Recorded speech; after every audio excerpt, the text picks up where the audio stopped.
Бројки со Наташа Мерсовска на Радио Слободна Македонија. Добар ден, ја слушате економската емисија Бројки на Радио Слободна Македонија. Многу мерки и програми во моментов се спроведуваат преку Агенцијата за вработување. Колку овие мерки придонесува за пад на невработеноста, ќе разговараме со Слободанка Алексовска, регионален директор на Агенцијата за вработување за Скопје. Добар ден, Алексовска, ви благодарам што издвоите време да гостувате во Радио Слободна Македонија. Добар ден и поздрав до сите слушатели. Ви благодарам. Невработеноста постојано се намалува. Колку мерките кои што се спроведуваа преку Агенцијата за вработување придонесува за пад? Точно така, ние имаме континуирано намалување на невработеноста во Република Македонија и денеска е на едно рекордно ниво 24%, но тоа не значи дека тука треба да застанеме, нели треба уште повеќе да работиме и што повеќе да намалиме оваа стапка на невработеност и да отвориме што повеќе нови работни места. Во Агенцијата за вработување се спроведуваат низа на мерки кои што се содржани во оперативниот план или пак се инкорпорирани во одредени законски решенија или законски норми. И сите овие мерки кои што водат кон директни или индиректни вработувања, како и многуте услуги кои што исто така ги даваме, придонесуваат и се вклучени во намалување на оваа стапка на невработеност. Досега имаме реализирано многу мерки. Еве како последна и актуелна, да кажеме, законска можност би ја споменала, бидејќи се уште е на сила. Тоа е Македонија вработува. Најпрво тргнавме нели со законот за вработување на млади лица до 29 години, па потоа го ја проширивме оваа мерка на сите возрастни категории. Тоа беше проектот Македонија вработува 1, каде што остваривме навистина многу високи резултати, односно преку овој проект се вработија над 18.909 лица и тоа во над 10.140 компании и тие се уште вработени, што значи дека за едно кратко време сме опфатиле, односно сме отвориле многу нови работни места. Добро е да се напомене дека сите овие работни места претходно не постоја, односно сите овие луѓе се ново вработени од донесување на ова законско решение па наваму. И потоа со завршување на овој проект, бидејќи беше оваа законска можност со временски ограничен рок, по истекување на оваа можност се владата на Република Македонија реши пристапи кон продолжување на овој проект, бидејќи навистина имаше побарување од двете страни кои што се наши клиенти, и од работодавачите и од невработените лица, и потоа се пристапи кон носење на нова законска можност, а тоа е Македонија вработува 2, каде што малку се изменети, да речам на некој начин, категориите, односно првата и втората категорија се во една, млади до 29 години и оние до 35 возрастна возраст се ставени во една категорија, изменети се некои услови, олеснете пристапот и олеснети се моделите и условите за аплицирање на работодавачите, односно се она што го согледавме како недостаток нели во Македонија вработува 1, всушност го изменивме во 2, се со цел да им помогнеме на невработените лица и на работодавачите, и веќе тука имаме над 2000 вработувања, што исто така е показател дека повторно сме на добар пат и дека овој проект се уште е баран. И за едно кратко подсетување, работодавачите со оваа законска можност добиваат ослободување од плаќање на придонеси за било која возраст на невработено лице кое што сакаат да го вработат. Условите за работодавачите се да не го немаат нели намалено бројот на вработените, да имаат платено придонеси, давачки и сите останати такси кон државата и нормално и плати на вработените, и да имаат желба или да го прошират својот капацитет. Се смета дека се фатени сите категории на граѓани. Каков е интересот на компаниите, за која категорија има најголем интерес да вработат? Па интересот е различен. Добро е што навистина сите категории се застапени. Нормално младите нели лица до 29 или до 35 години најмногу се бараат тие се наричам некако посвеж кадар, но исто така не се исклучени и оние постарите категории каде што па имаме друга предност при вработување, тие веќе имаат стекнато некакво работно искуство, се да речам на некој начин па и готов кадар кој што не треба да се обучува, а додека пак и па младите имаме останати мерки кои што можеби претходно може да ги користат работодавачите пред да ги вработат со Македонија вработува, како што се практиканство, обука кај познат работодавач и така натаму. Така да различната комбинација на мерките води кон привлекување на различни категории и целни групи. И бенефициите се одлични, се смета дека до 1500 евра е заштедата по едно лице, од прилика нели годишно за вработување преку овој проект. Материјалниот нели бенефит е голем за невработеното лице, самото работно место, платата, придонесите, социјалната вклученост исто така е бенефит. Нормално се решава едно клучно животно прашање, така да сметам дека овој проект навистина дава големи резултати покрај останатите нели мерки кои што ги имаме се дел од оперативните планови. Една од останатите мерки е таа каде што државата доделува по 3000 евра за започнување собствен бизнис и дополнителна финансиска стимулација за секое ново отворено работно место. Што покажуваат бројките? Колку бизниси од 2007 од кога започна да се применува мерката до денес се отворени само преку оваа мерка? Програмата само вработување, тоа е која што им помага на невработените лица да всушност сами се вработат, односно отворат некаков бизнис во кој што тие сметаат дека се најуспешни и дека ќе работат добро. Преку оваа програма се реализира од 2007 година и во периодот од 2007 до 2015 отворени се над 7700 регистрирани фирми и реализирани се дополнителни 190 вработувања, додека нели над 900 повторно компании беа планирани за 2016 година. Дел од нив се отворени, во другиот останатиот дел согласно нели објавените јавни огласи, постапките формални кои што ги имаме при спроведување на мерката, се чека нивна регистрација.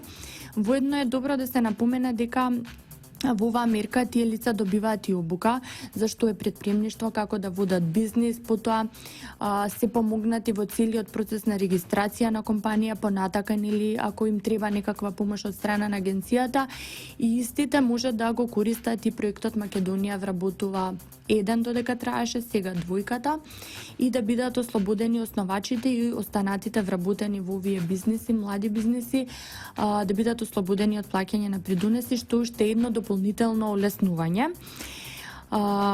Исто така во овој проект од оваа година решивме да доделиме дополнителни финансиски средства, односно за оние лица кои што имаат некако креативен или иновативен или бизнис, и за оние лица кои што ќе отворат бизнис, а ќе покажат дека поради самата природа на бизнисот потребно е веднаш да се вработи уште едно лице, па за истото добива дополнителни 1500 евра, и сите овие средства кои што ги добиваат преку овој проект се наменети, односно мора да се искористат за купување на одредена опрема или репроматеријали.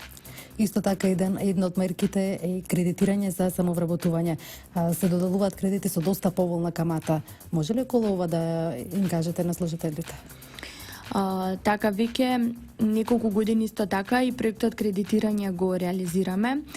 Ние пред месец дена имавме повторно јавен оглас. Интересот секогаш за оваа мерка е огромен. Со мерката кредитирање се всушност даваат финансиски средства со кои што се помагаат невработените лица од сите повторно категории, нема ограничување. Единствен услов во сите мерки, сакам да напоменам, е дека лицата треба да бидат минимум 1 ден во евиденција на невработени лица како активни баратели на работа. И тука разликата од грантот, односно мерката само вработување со грант, е тоа што овие средства се враќаат, но предноста е што овие средства се ненаменски, односно не треба да се искористат само за купување на опрема и репроматеријали, може да се искористат нели за кирија, за плати, придонеси на вработените и така натаму. Има една година грейс период.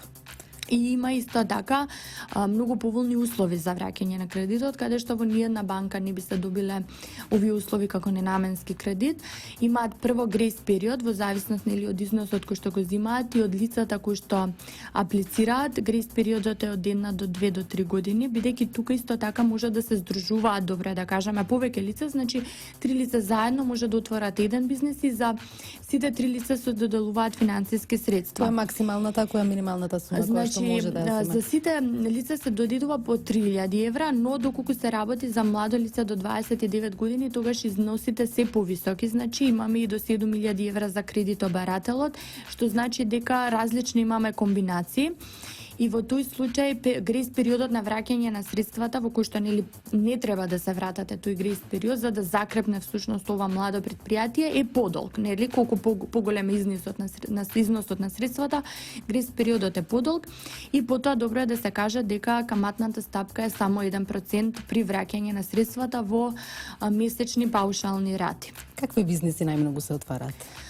Па услужните дејности се многу опфатени, иако ние настојуваме на вистина да се отворат малку покреативни бизниси кои што можеби не се застапени нели тука на пазаров или помалку ги има, да се развијат техничките науки и процеси и тука исто така многу ни помага фондот за иновации, каде што па мораме да напоменеме дека износите се тука таму кај нив повисоки за овие видови на бизниси. Ние кога идеме заедно држиме трибини и форуми, гледаме никако да им ги тие вклопиме на лицата во пакет за да може да се информираат и за да аплицираат и во овие фондови.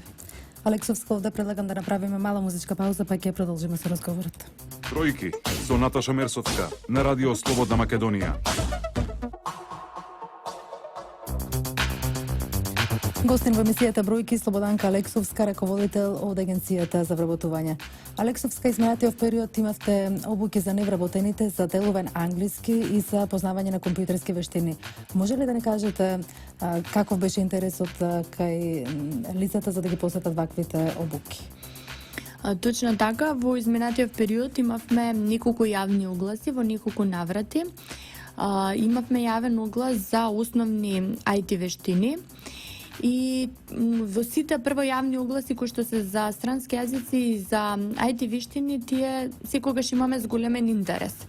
Најново што го објавивме или побарање на невработените лица со нашето истражување со кое што сакавме, всушност увидовме дека треба да им помогнеме, беше јавниот оглас за сертифицирање на булац, каде што поради навистина зголемен интерес го зголемивме и бројот, односно износот на корисници кои што може да го добијат овој сертификат.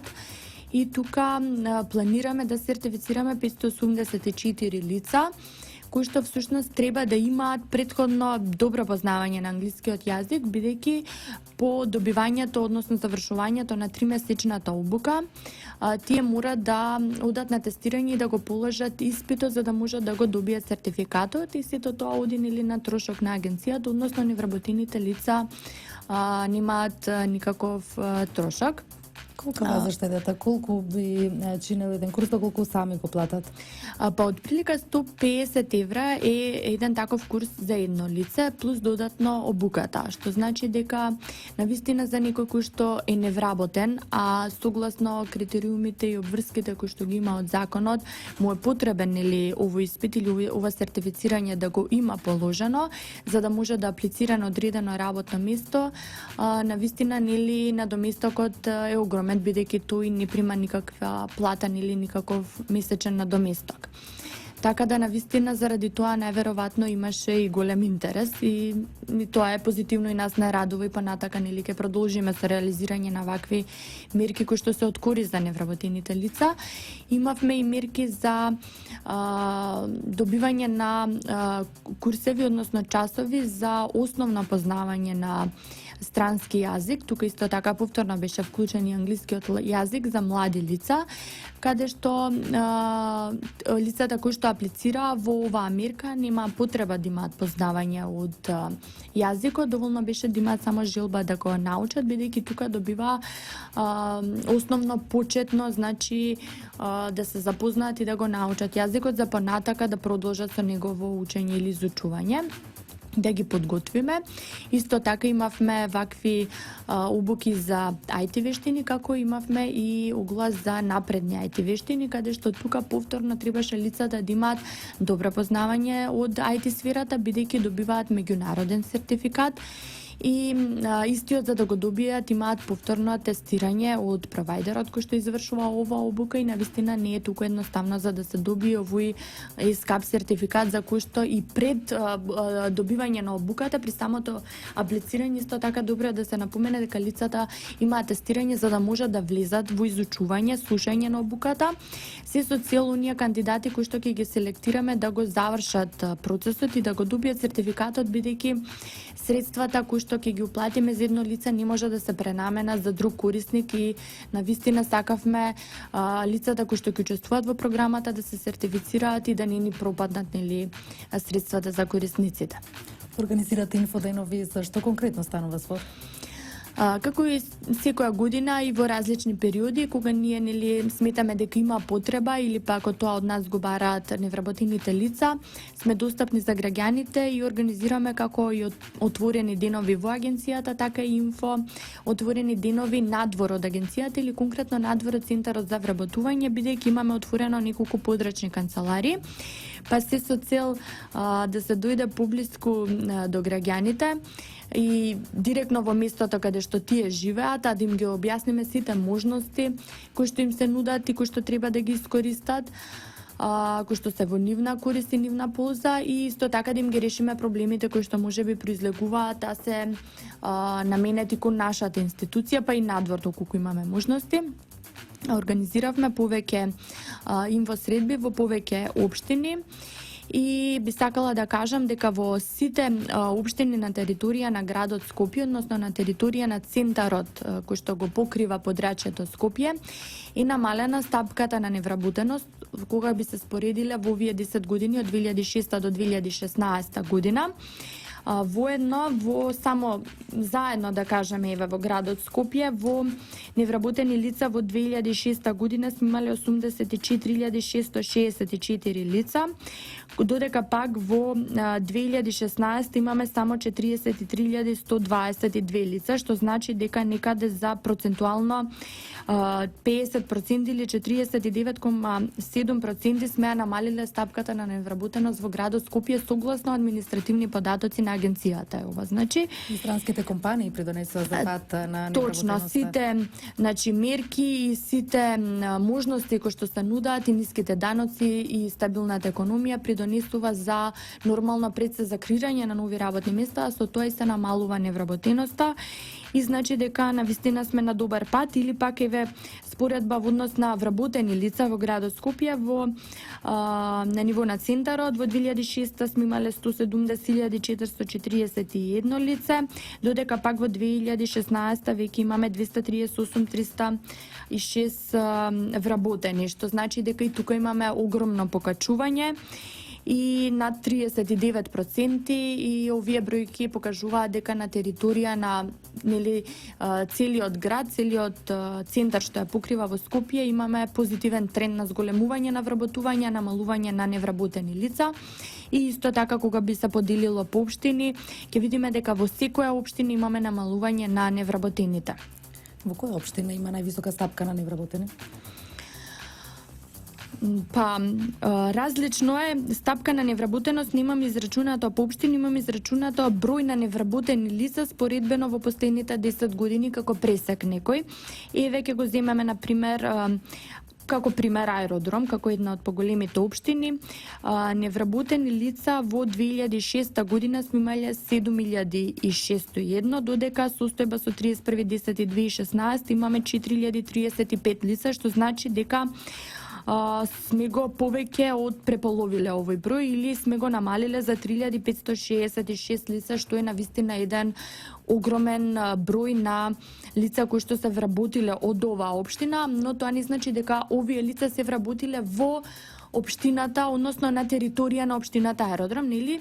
Лицата може да се вработат и во други општини, може да се вработиле во компаниите од слободната зона каде што се странските инвестиции, но сепак на ниво на општина гледаме дека секаде имаме одредено намалување. Дури во општина Центар од 3158 лица кои што ги имаме сега сме ги намалиле, а во 2006 година сме имали 8249 невработени лица, што значи дека навистина работиме активно и се трудиме на сите невработени лица да им помогнеме, а бројките покажуваат и дека тоа го реализираме.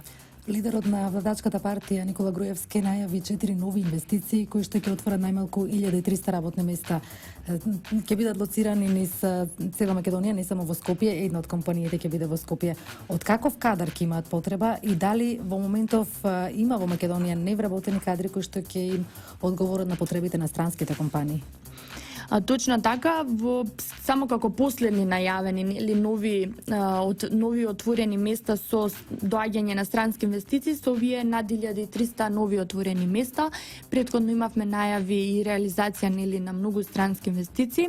Со овие последни најавени компании кои што веќе имаат донесена одлука за отварање на своите компании во Република Македонија, станува збор за чешка компанија која што се првата чешка компанија која што се занимава со железнички транспорт и шински возила, која што всушност ќе отвори над 600 нови работни места за невработени лица, при што во првата фаза ќе се отворат од 150 до 200 нови отворени работни места, и што навистина е огромен број, да кажеме, кој што ќе се реализира во идниот период, и оваа компанија планира својата инвестиција да инвестира во вредност од 20 милиони евра, додека пак втората компанија е американска компанија од осигурителен сектор, која што ќе се отвори во Битола и планира да вработи над 300 работници.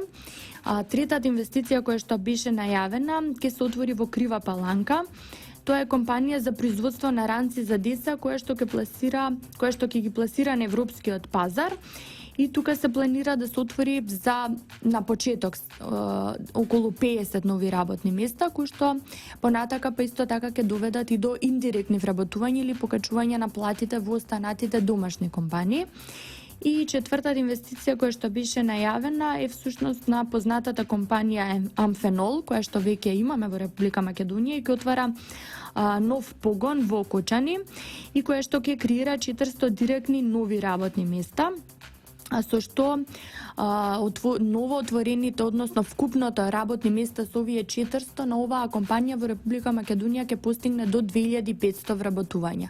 Ова се навистина сериозни бројки кои што искуството на назад покажува дека ќе се реализираат, бидејќи сите најавени странски инвестиции досега се отворени, работните места се пополнети, односно бројот е постигнат и секогаш се надминува овој таргет. И ние имаме како агенција за вработување одлично соработка со странските инвеститори, постојано им помагаме во профилирање и наоѓање на нов кадар кој што сака да го вработат, така да сите невработени лица кои што се уште немаат работа нека повелат во центрите за да се интересираат и да се евидентираат, да се профилираат и да се насочат кон соодветна мерка или можност за нивно вработување. Исто така Груевски најави и поголема застапеност на жените и во политиката и во приватните компании. Може ли да ни кажете каков е соодносот во моментот? Дали има повеќе невработени жени или мажи? И од каков кадар се невработените? Со какво образование? Точно така, во последно време во Република Македонија се дава голем акцент на половата еднаквост и ние жените, јас можам слободно така да говорам, бидејќи сум жена, имаме огромни услови за реализација на нашата професионална кариера, како во политиката, така и во приватниот сектор, во државните институции и во секој сегмент во општеството. Тоа е навистина позитивно и добар тренд и за поздравување. Согласно евиденцијата и на агенцијата како една бројка која што би било добро да ја споделиме, а ќе покаже навистина дека имаме голема застапеност. До 39.2016 година регистрирани се од вкупно 138.933 вработувања, 54,2% се однесуваат на лица од машкиот пол, а 45,8% се однесуваат на лица од женскиот пол, што значи дека скоро достигнуваме до 50%, односно се изедначуваме со вработувањата на со половата поделба на вработувањата, и тоа е навистина добар показател. А исто така уште поинтересен е фактот дека кога ќе гледаме стапката на невработеност, која што е 24%, согласно Државниот завод за статистика, стапката на невработеност кај жените е пониска отколку кај мажите, односно стапката на невработеност кај жените е 23,2%, додека пак стапката на невработеност кај мажите е 24,5%, што значи дека оваа стапка или овој статистички податок подкажува дека жените се полесно вработливи и приспособливи на пазарот на трудот. Тие добиваат различни обуки, модели, преку кои што можат да се преквалификуваат и да најдат соодветна работа. Во мерките за вработување кои што ги водиме во евиденцијата се гледаме да бидат застапени со минимум 30%, а они секогаш женската популација го надминува овој процент и само во меркиве за самовработување и кредитирање достигнуваат и над 37%, што значи дека жените се повеќе сакаат да бидат предприемачи.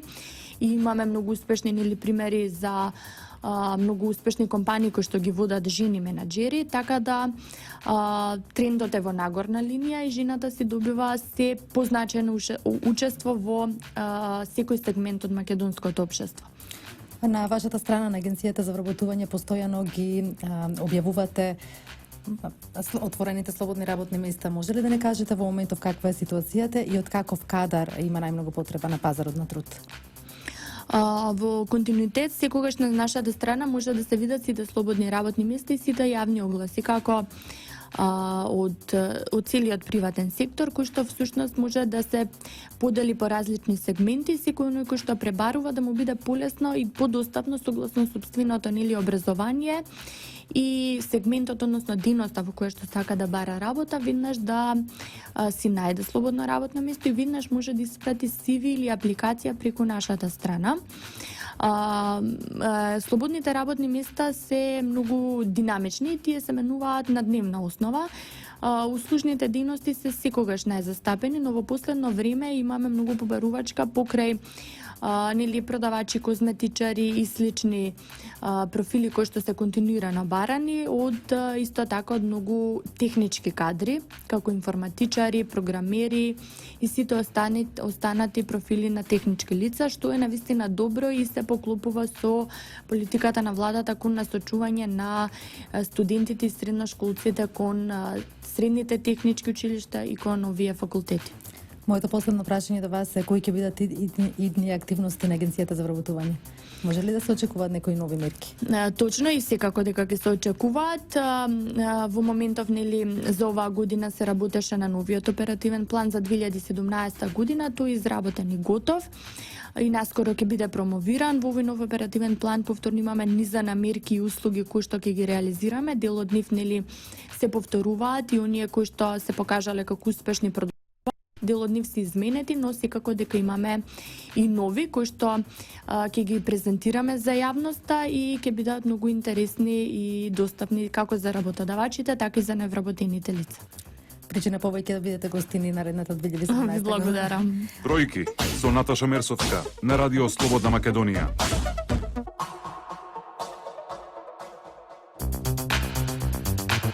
Во емисијата Бројки ве информираме за најважните настани оваа недела. Две американски, чешка и словенечка компанија се новите 4 инвестиции кои ги најави лидерот на ВМРО ДПМН Никола Груевски. Скопје, Битола, Крива Паланка и Кочани се локациите каде ќе можат директно да се вработат над 1300 лица. Чешката Логотранс, која се занимава со железнички транспорт и шински возила, ќе вработи најмалку 600 луѓе, а во првата фаза ќе има меѓу 150 и 200 вработувања. Планираат да отворат нов погон за одржување на шински возила во Скопје, со кој ќе ги сервисираат активностите поврзани со железнички транспорт на компанијата во повеќе земји од поширокиот регион. Се планира инвестиција во вредност од 20 милиони евра и се очекува изградбата да почне во првата половина на 2017 и за неполна година да започнат со работа. Локотранс планира да отвори регионален логистички центар во Македонија, од каде ќе ги сервисира активностите кои ги има во повеќе земји од поширокиот регион. Во моментов се бара локација за изградба на логистичкиот центар за сите операции на Локотранс на Балканот, вели сопственикот на оваа компанија. Конечно число е померно велике. Во првата фаза од инвестицијата планираме да вработиме околу 200 лица, а вкупно планираме да вработиме околу 600 работници. Железничката индустрија нема граници. Во Македонија се одлучивме да инвестираме најмногу поради местоположбата на земјата, како и коридорите 8 и 10. Исто така во Македонија наидовме на квалификувана работна сила во секторот на железничкиот инженеринг. Втората компанија е американска корпорација која ќе обезбеди 300 работни места во Битола. Тие обезбедуваат техничко-административна подршка на осигурителната индустрија, маркетинг услуги и преку социјалните медиуми и медицинско кодирање на итни центри за грижа во Америка. Она што е предност е што ќе се вработат млади и добро квалификувани дипломци, зашто ќе се обезбеди професионален тренинг. Словенечка компанија е третата инвестиција, која ќе произведува ранци за деца и ќе вработи 50 лица. Четвртата компанија е МФНУЛ, која веќе има 2 фабрики во Кочани. А до крајот на годината турската компанија Лимак Холдинг очекува да ги добија потребните дозволи за градежниот проект од 250 милиони евра, која би била најголема директна странска инвестиција во земјава до сега. Лимак треба да гради мултифункционален деловно стамбен комплекс кај старата железничка станица, веднаш до музеот на град Скопје, а под него подземна двонасочна сообраќајница со 6 ленти. Од менаџментот на компанијата изјавија дека во текот на изградбата месечно ќе бидат ангажирани по 700 лица, а по завршување на комплексот постојано ќе бидат вработени од 2000 до 2500 лица. Да не контактира, да им помогнеме. На 75% од македонските домаќинства користат интернет, од кои 60% секој ден. Она што недостасува е предприемачкиот дух за започнување бизнис, како и обезбедување финансиски средства. Затоа Стопанската комора, заедно со Бизнис ПСМ инкубаторот на новосоздадените фирми, бесплатно ќе им нудат совети како да се обезбедат пари, да остварат контакти со домашни и странски партнери и да се најдат соодветни кадри. Да не контактира, да им помогнеме во фазата на прединкубација, инкубација, значи во идејата да зачнат да создадат своја компанија, во идејата како да ја основат компанијата, како да најдат кадри, како да почнат да го финансираат тој дел од бизнисот. Започнаа подготовките за откуп на тутунот за одновата реколта. Во Институтот за тутун Прилеп се врши проверка и верификација на примероците тутун кои во откупните компании ќе ги истакнат од секој вид, од вкупно 177 откупни пунктови. Беа договорени некаде 25 милиони килограми, меѓутоа врз основа на согледувањата на теренот се очекува некаде на 20 милиони килограми, некаде до 21 милион килограми да бидат откупени. Спремни сме, испечатено си имат документации кој здржение на кој пункт ќе треба да достави повереник. Во текот мината недела ќе одржиме еден состанок, ќе се подели материјалот. 86% од паѓа на типот Прилеп, од тука 13% на типот Јака, 0,8% на типот Басмак и 0,2% на типот Вирџинија, крупнолесниот тутун. Работниците чии компании отишле под стечај ќе можат да си ги добијат неисплатените плати и придонеси. Со измените во Законот за придонеси од задолжително социјално осигурување, стечајните управници веќе од овој месец ќе можат да им ги уплаќаат средствата и стажот на стечајците. Упатството како се поднесуваат пресметките објавено на веб страната на Управата за јавни приходи, изјави директорката на УЈП Анастасија Илиевска. Кога при стечајна постапка стечајниот управник има наплатено одредени парични средства и тогаш стечајниот управник ќе има можност да поднесе делумна и на крајот финална пресметка за плата за вработените лица, со тоа што сите вработени кои што се вработени во правното лице, кое што е во фаза на стечајна постапка, ќе им биде исплатена нето плата, а исто така и придонеси за пензиско и за здравствено осигурување. Овде завршува емисијата Бројки во продукција на Радио Слободна Македонија. Со мен уредник и водител Наташа Мерсовска, денеска 10 ноември е Идине Вучков техничка реализација. Со нови содржини слушајте не и наредниот четврток во истиот термин. Јас ви посакувам убав ден. Бројки со Наташа Мерсовска на Радио Слободна Македонија.